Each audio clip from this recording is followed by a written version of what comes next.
Hello, World Lit class. The other day in class, I gave a sample presentation for what you're working on right now, which is your mythology research projects. Now, for the sake of time, I didn't read the two myths that go with my presentation, like you're going to have to give two myths as part of your presentation for whichever culture you're researching. But I'm home right now because of Hurricane Michael, and so I thought I would record those two. I'm not going to play them in class, but if you decide you want to watch these on your own time, you can. They both come from this book that I have. It's a pretty big collection of Native American mythology. It says American Indian Myths and Legends. I got this from the Native American Museum in Washington, D.C. I think it's one of the Smithsonian-affiliated museums. But I'm going to read two stories that are related to the region that I researched, which is the southwestern United States. And there are a variety of tribes there, but because they're so close together, they share some similar stories. And so I'm going to read a creation story, and I'm going to just read another story.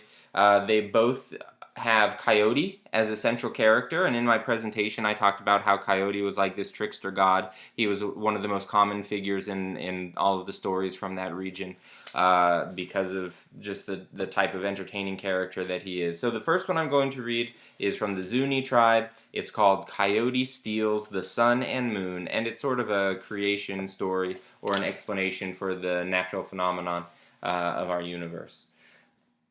Coyote is a bad hunter who never kills anything. Once he watched Eagle hunting rabbits, catching one after another, more rabbits than he could eat. Coyote thought, I'll team up with Eagle so I can have enough meat. Coyote is always up to something. Friend, Coyote said to Eagle, we should hunt together. Two can catch more than one. Why not? Eagle said, and so they began to hunt in partnership. Eagle caught many rabbits, but all Coyote caught was some little bugs. At this time, the world was still dark. The sun and moon had not yet been put in the sky. Friend, Coyote said to Eagle, no wonder I can't catch anything. I can't see. Do you know where we can get some light? You're right, friend, there should be some light, Eagle said. I think there's a little toward the west. Let's try and find it. And so they went looking for the sun and the moon. They came to a big river which Eagle flew over. Coyote swam and swallowed so much water that he almost drowned. He crawled out with his fur full of mud, and Eagle asked, why don't you fly like me? You have wings, I just have hair, Coyote said. I can't fly without feathers. At last they came to a pueblo where the Kachinas happened to be dancing. The people invited Eagle and Coyote to sit down and have something to eat while they watched the sacred dances. Seeing the power of the Kachinas, Eagle said, I believe these are the people who have light. Coyote, who had been looking all around, pointed out two boxes, one large and one small, that the people opened whenever they wanted light. To produce a lot of light, they opened the lid of the big box, which contained the sun. For less light, they opened the small box, which held the moon. Coyote nudged Eagle. Friend, did you see that? They have all the light we need in the big box. Let's steal it. You always want to steal and rob. I say we should just borrow it. They won't lend it to us, said Coyote. You may be right, said Eagle. Let's wait till they finish dancing and then steal it. After a while, the Kachinas went home to sleep, and Eagle scooped up the large box and flew off. Coyote ran along, trying to keep up, panting, his tongue hanging out. Soon he yelled up to Eagle, Ho, friend! Let me carry the box a little. No, no, said Eagle. You never do anything right. He flew on, and Coyote ran after him. After a while, Coyote shouted again, Friend, you're my chief, and it's not right for you to carry the box. People will call me lazy. Let me have it. No, no, you always mess everything up, Eagle said, and he flew on, and Coyote ran along. So it went for a stretch, and then Coyote started again. Oh, friend, it isn't right for you to do this. What will people think of you and me? I don't care what people think. I'm going to carry this box, responded Eagle. And so again Eagle flew on, and again Coyote ran after him. Finally, Coyote begged for a fourth time. Let me carry it. You're the chief, and I'm just Coyote. Let me carry it. Eagle couldn't stand any more pressing. Also, Coyote had asked him 4 times. And if someone asks 4 times, you better give him what he wants. Eagle said, Since you won't let up on me, go ahead and carry the box a while. But promise not to open it. Oh, sure. Oh, yes, I promise. They went on as before, but now Coyote had the box. Soon Eagle was far ahead, and Coyote lagged behind a hill, where Eagle couldn't see him. I wonder what the light looks like inside there, he said to himself. Why shouldn't I take a peek? Probably there's something extra in the box, something good that Eagle wants to keep to himself. And Coyote opened the lid. Now, not only was the sun inside, but the moon also. Eagle had put them both together, thinking it would be easier to carry one box than 2. As soon as Coyote opened the lid, the moon escaped, flying high into the sky. At once, all the plants shriveled up and turned brown. Just as quickly, all the leaves fell off the trees, and it was winter. Trying to catch the moon and put it back in the box, Coyote ran in pursuit as it skipped away from him. Meanwhile, the sun flew out and rose into the sky. It drifted far away, and the peaches, squashes, and melons shriveled up with cold. Eagle turned and flew back to see what had delayed Coyote. You fool, he said, look what you've done.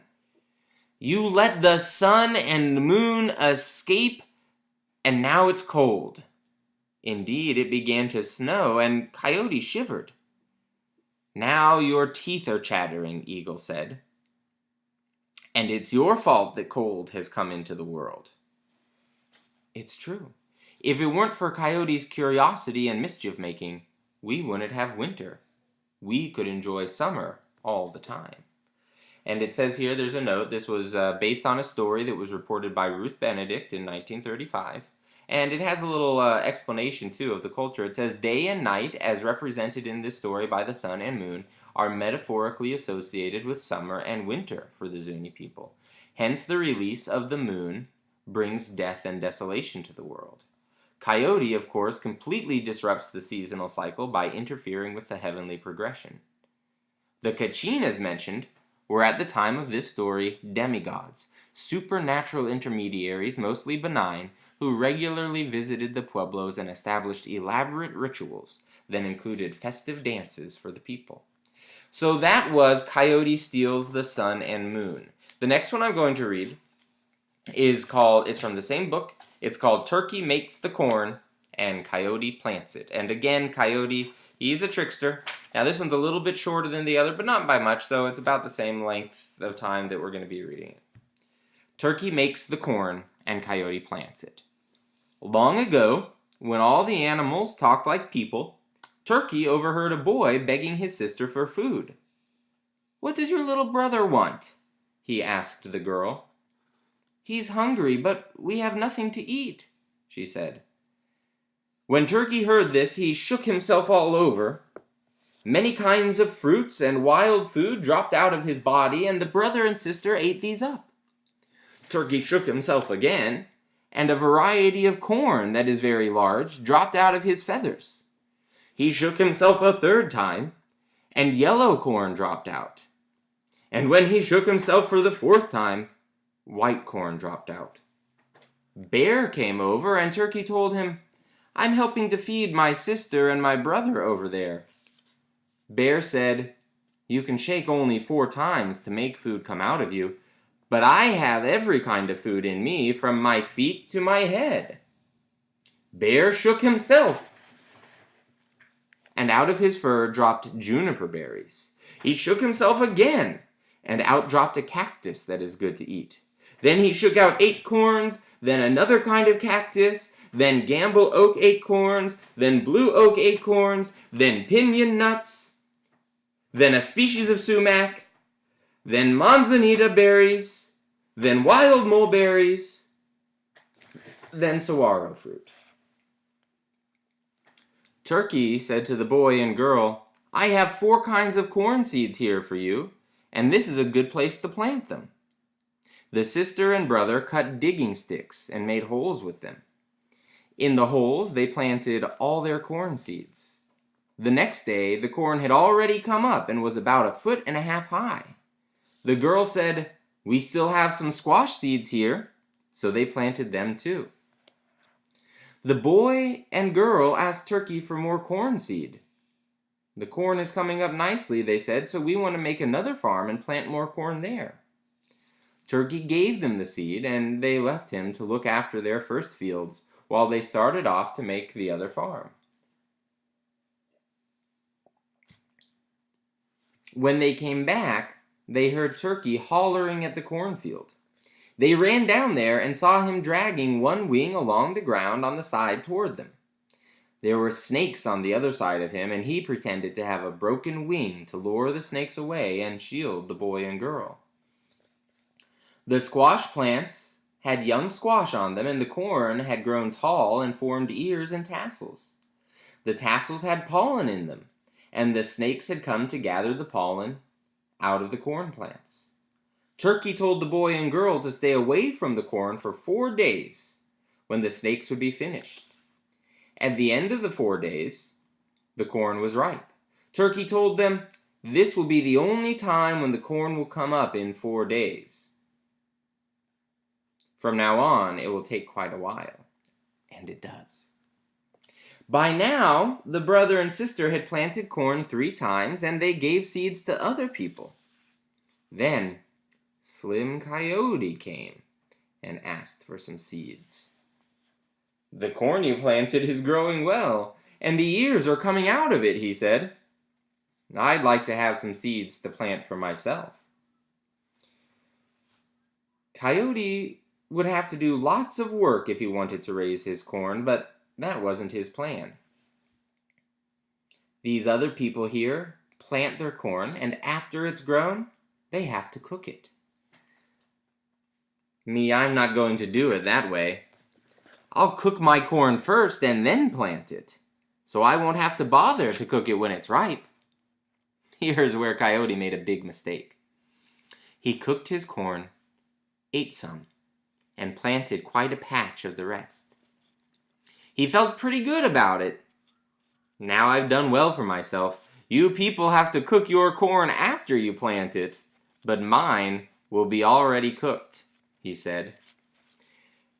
After planting, he went off with the rest of the people to gather acorns. But when they returned to their fields, Coyotes had nothing growing on it at all. He said angrily, "You people must have taken the hearts out of the corn seeds you gave me." "No, we didn't do that," they told him. "But you cooked the heart out of them before you planted." Coyote asked for more seeds and planted them the right way this time. So his corn grew. The day after he planted, it was up about 1.5 feet. He felt good.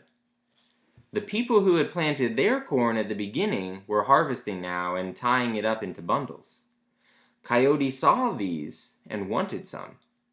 People got mad at Coyote because he was always asking them for corn. "I just want some green ears to feed my children," he would say. "As soon as my corn is ripe, I'll pay you back."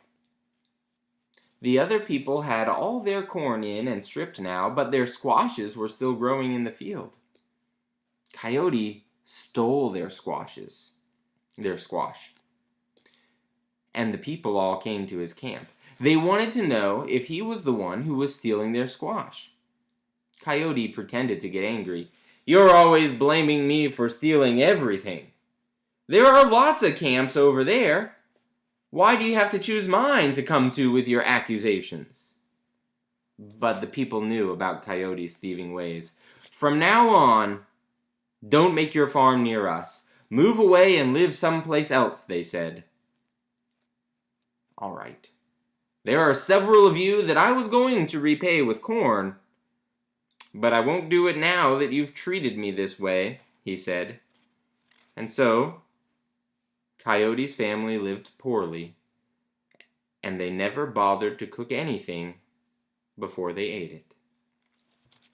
And this was based on Grenville Goodwin's version in 1939.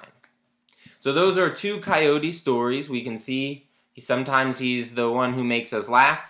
Sometimes he's the one that we laugh at, right? Sometimes he's tricking other people. Sometimes he's the butt of the joke, all right?